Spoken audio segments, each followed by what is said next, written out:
Assalamualaikum warahmatullahi wabarakatuh. Perkenalkan, saya Uswatun Hasanah. Dalam hal ini saya sebagai mahasiswa S3 di Ilmu Keperawatan Universitas Indonesia dan juga saat ini sebagai staf di program studi ilmu keperawatan di UIN Syarif Hidayatullah Jakarta yang berlokasi di Kertamukti.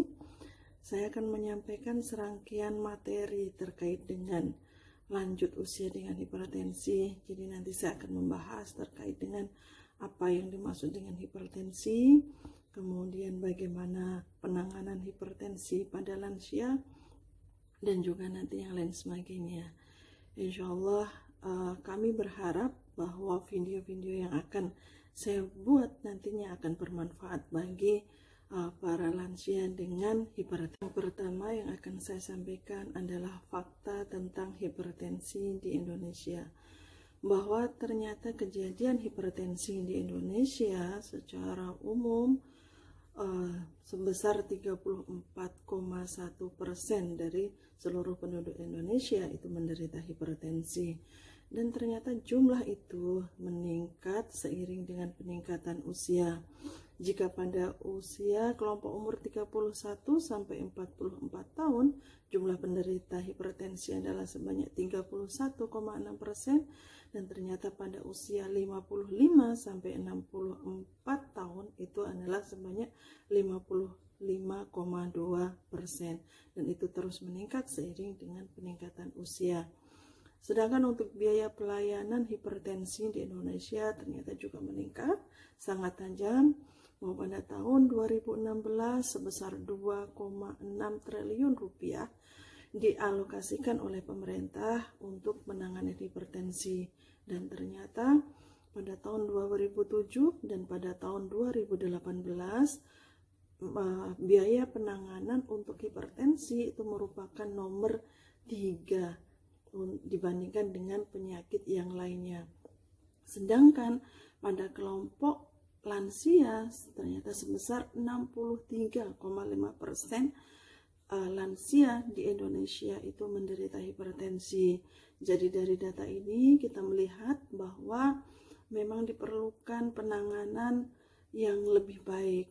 Bagaimana lansia-lansia dengan hipertensi ini dapat menangani masalah hipertensinya. Dari data Kementerian Kesehatan yang saya dapatkan, ternyata didapatkan bukan untuk menakut-nakuti ya Bapak dan Ibu, tetapi ternyata faktanya bahwa orang yang menderita hipertensi 4 kali lebih besar beresiko mendapatkan serangan stroke dibandingkan dengan kelompok yang tidak mempunyai hipertensi, dan 3 kali lebih mempunyai resiko terkena serangan jantung. Kemudian dari data yang lainnya juga didapatkan bahwa 69% orang yang mempunyai yang mendapatkan serangan jantung, 77% orang yang mempunyai penyakit stroke, dan 74% orang yang mempunyai gagal jantung kronis ternyata mempunyai tekanan darah tinggi. Apa yang disebut sebagai seorang lansia yang menderita hipertensi? Lansia yang menderita hipertensi adalah seseorang yang mempunyai tekanan darah lebih dari 140/90 mm Hg yang diukur pada 2 hari yang berbeda. Akan tetapi jika Bapak dan Ibu telah mempunyai riwayat hipertensi sebelumnya dan telah mengkonsumsi obat antihipertensi dan sekarang tekanan darahnya di bawah 140, bukan berarti Bapak dan Ibu tidak memiliki hipertensi, akan tetapi tekanan darah Bapak dan Ibu sudah dalam keadaan terkontrol. Tekanan darah seseorang mempunyai beberapa kategori. Yang pertama adalah tekanan darah normal. Tekanan darah itu kita bagi menjadi 2. Yang pertama adalah sistolik. Sistolik itu adalah tekanan darah atas, dan kemudian diastolik itu adalah tekanan darah bawah. Yang dimaksud dengan tekanan darah atas adalah ketika jantung dalam keadaan memompa, dan tekanan darah bawah adalah ketika jantung dalam keadaan istirahat. Jadi jantung itu kan bekerja memompa, istirahat, memompa, istirahat. Seseorang dikatakan mempunyai tekanan darah normal jika tensinya adalah 120, kemudian bawahnya itu adalah, atau sistoliknya itu adalah di bawah 80. Sedangkan yang dimaksud dengan prehipertensi adalah seseorang yang mempunyai tekanan darah 120 sampai 139 dan diastoliknya atau tekanan darah bawahnya adalah 80 sampai 90. Sedangkan hipertensi tingkat 1 adalah seseorang yang punya tekanan darah 140 sampai 159, kemudian bawahnya adalah 90 sampai 99. Sedangkan seseorang yang mempunyai hipertensi tingkat 2 adalah ketika seseorang mempunyai tekanan darahnya di atas 160 dan bawahnya lebih dari 100 mm Hg. Sedangkan ada satu kejadian pada hipertensi ini yang harus menjadi perhatian kita bersama, adalah yang kita sebut sebagai krisis hipertensi. Di mana krisis hipertensi ini adalah jika seseorang yang mempunyai tekanan darahnya lebih dari 180 dan tekanan darah bawahnya lebih dari 110 mm Hg. Nah, jika seandainya Bapak dan Ibu mempunyai tensi lebih dari 180 dan bawahnya adalah lebih dari 110, Bapak dan Ibu harus segera ke pelayanan kesehatan. Sebenarnya apa penyebab pasti dari hipertensi? Penyebab pasti adalah sebagai contoh, kalau saat ini sekarang kita sedang banyak saudara-saudara kita yang menderita corona. Nah, penyebab pastinya adalah karena virus corona. Akan tetapi pada hipertensi ini kita belum mengetahui apa penyebab pasti dari hipertensi. Yang kita pahami adalah beberapa faktor resiko terjadinya hipertensi. Faktor resiko terjadinya hipertensi ini bisa kita bagi menjadi dua. Yang pertama adalah faktor yang tidak dapat diubah, dan yang kedua adalah faktor yang dapat diubah. Apa yang dimaksud dengan faktor yang tidak dapat diubah dan apa saja faktornya? Faktor yang tidak dapat diubah yang memang kita tidak bisa mengubahnya. Sebagai contoh adalah usia, kemudian jenis kelamin, dan juga genetik ataupun riwayat keturunan hipertensi. Kita tidak bisa mengubah jenis kelamin kita tidak bisa mengubah usia kita, bahwa memang kita saat ini mempunyai jenis kelamin tertentu dan usia tertentu. Sedangkan faktor resiko yang dapat diubah untuk faktor resiko hipertensi adalah yang pertama, kebiasaan merokok. Dan Bapak Ibu yang biasa merokok harus menjadi waspada bahwa ternyata merokok ini menjadi salah satu faktor resiko seseorang menderita hipertensi. Faktor yang kedua adalah konsumsi garam yang berlebihan. Karena memang konsumsi garam yang berlebihan itu nanti akan menarik banyak cairan ke dalam pembuluh darah kita. Kemudian yang lainnya adalah kebiasaan kurang gerak, kebiasaan mungkin banyak duduk, kemudian kebiasaan yang kurang berolahraga. Kemudian yang ketiga adalah kegemukan. Kegemukan ini selain menjadi faktor resiko hipertensi, ternyata juga menjadi faktor resiko untuk banyak penyakit yang lainnya seperti diabetes, kemudian penyakit jantung. Itu ternyata kegemukan juga menjadi salah satu faktor resiko. Faktor resiko yang lain adalah kebiasaan kurang konsumsi sayur dan buah. Kemudian kebiasaan yang lain adalah konsumsi alkohol. Hal-hal yang di atas yang tadi saya sebutkan itu adalah beberapa faktor risiko yang sebenarnya dapat kita ubah agar kita nantinya hipertensi kita menjadi lebih terkontrol lagi. Selanjutnya tadi disebutkan bahwa lansia banyak yang menderita hipertensi. Mengapa hal ini bisa terjadi?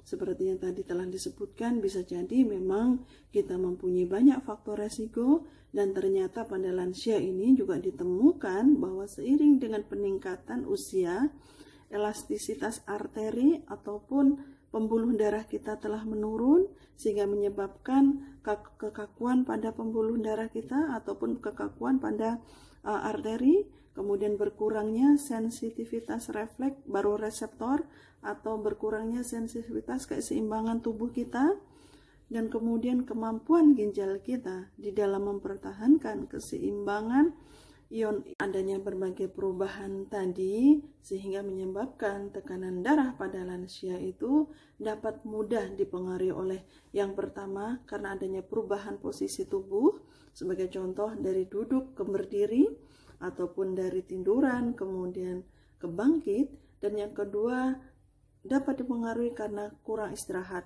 terutama jika lansia kurang tidur pada malam hari. Yang ketiga, tekanan darah pada lansia juga mudah dipengaruhi oleh makan, ya. Kenapa makan? Karena ketika sehabis kita makan, banyak dari darah kita sirkulasinya ke arah pencernaan, sehingga yang kemudian ke arah seluruh tubuh menjadi berkurang, sehingga lansia mudah berubah ketika setelah tekanan darahnya mudah berubah setelah makan. Tiba-tiba bisa jadi ada beberapa lansia yang merasa setelah makan kemudian tiba-tiba pusing. Ya, ini bisa jadi karena tadi, ya, karena adanya perubahan tadi. Yang selanjutnya, tekanan darah pada lansia juga mudah dipengaruhi oleh suasana hati atau juga karena emosi atau karena stres. Jika seorang yang stres kemudian ataupun emosinya meningkat, ya, tensinya pun tiba-tiba juga kemudian meningkat. Bahkan ini bisa meningkatkan dengan sangat cepat dibandingkan yang lainnya. Dan yang lainnya, tekanan darah pada lansia juga dipengaruhi oleh temperatur atau suhu. Sehingga sebaiknya pada lansia ini badannya harus selalu. Apakah tanda dan gejala dari hipertensi? Tanda yang pasti dari seseorang menderita hipertensi atau tekanan darah tinggi adalah ketika tensinya atau ketika tekanan darahnya lebih dari 140/90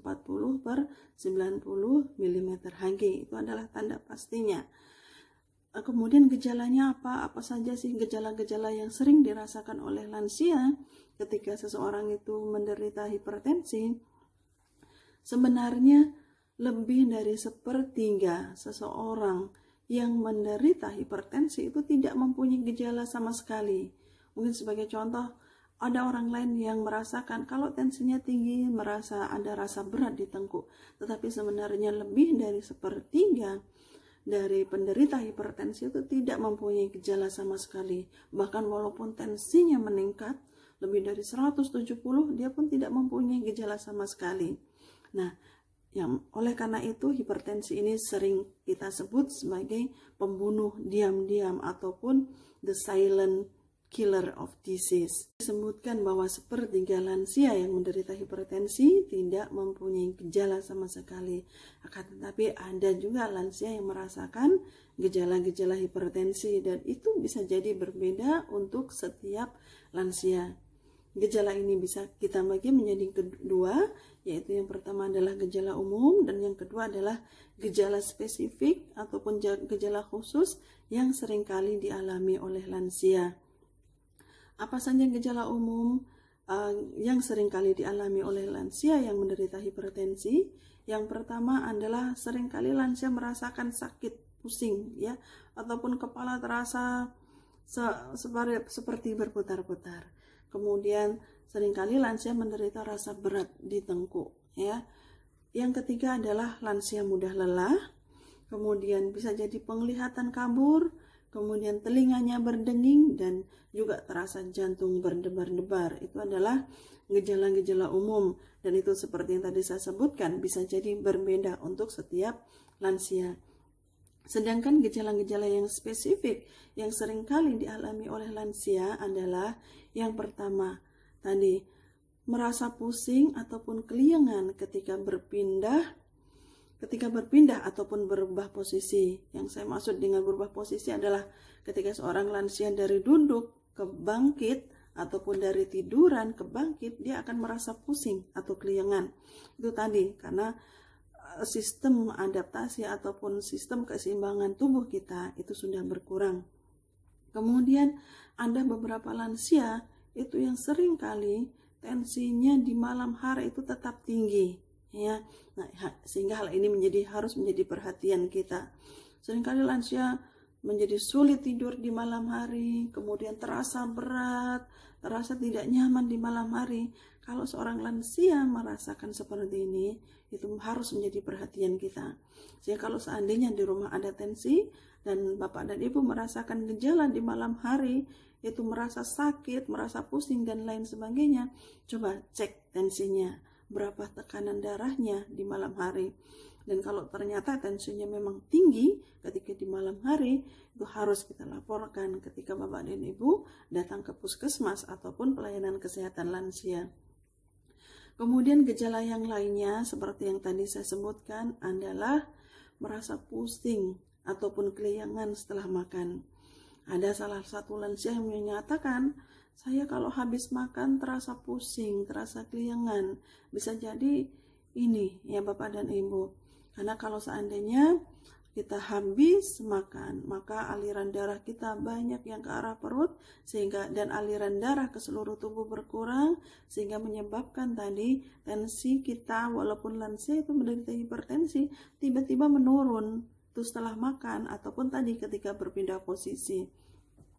Selanjutnya adalah terasa pusing ataupun ada gejala tensi turun setelah minum obat antihipertensi. Mungkin Bapak dan Ibu bisa Bapak dan Ibu lihat kalau seandainya ada beberapa lansia yang merasa pusing, merasa keliangan setelah makan obat, ya, hal itu perlu disampaikan ke dokter ataupun ke petugas kesehatan lainnya ketika Bapak dan Ibu periksa. Tadi saya ingin menegaskan salah satu tanda dan gejala pada lansia yang sering kali dialami Bapak dan Ibu itu merasa keliangan ketika dari duduk ke bangkit, itu bisa jadi disebabkan karena tensi Bapak dan Ibu tiba-tiba drop, tiba-tiba turun, ya, walaupun Bapak dan Ibu mempunyai tensi tinggi, tetapi tiba-tiba kemudian menjadi turun karena adanya perubahan posisi tadi. Ya, jadi ini nanti bisa kita cek apakah memang benar. Ya, kalau seandainya saya duduk dari bangkit tiba-tiba keliangan ini karena tensinya yang tiba-tiba drop, nanti bisa kita cek, itu nanti kita sampaikan. Tadi mengetahui bagaimana terjadinya hipertensi pada lansia. Selanjutnya tentunya Bapak dan Ibu ingin mengetahui bagaimana pengelolaan, perawatan ataupun manajemen diri hipertensi pada lanjut usia. Pada kali ini yang akan kita bahas dan akan kita lakukan bagaimana manajemen ataupun pengelolaan hipertensi pada lanjut usia, yaitu dengan 4P. Apa Bapak dan Ibu? 4P. P yang pertama adalah pengelolaan tanda dan gejala hipertensi pada lanjut usia. Kemudian P yang kedua adalah perubahan perilaku dengan cerdik dan pencegahan jatuh. Kemudian P yang ketiga adalah dengan patuh terhadap pengobatan. Dan yang terakhir P yang keempat adalah pengelolaan masa lanjut usia. Karena Bapak dan Ibu saat ini usianya telah mencapai lanjut usia sehingga mempunyai tugas-tugas kesehatan tersendiri. Bagaimana dan apa itu 4P akan saya jelaskan pada video-video selanjutnya. Tetap semangat, tetap menjaga kesehatan supaya kita bisa menjaga anak cucu kita dengan lebih lama lagi dan lebih dengan sehat lagi. Salam Bapak dan Ibu.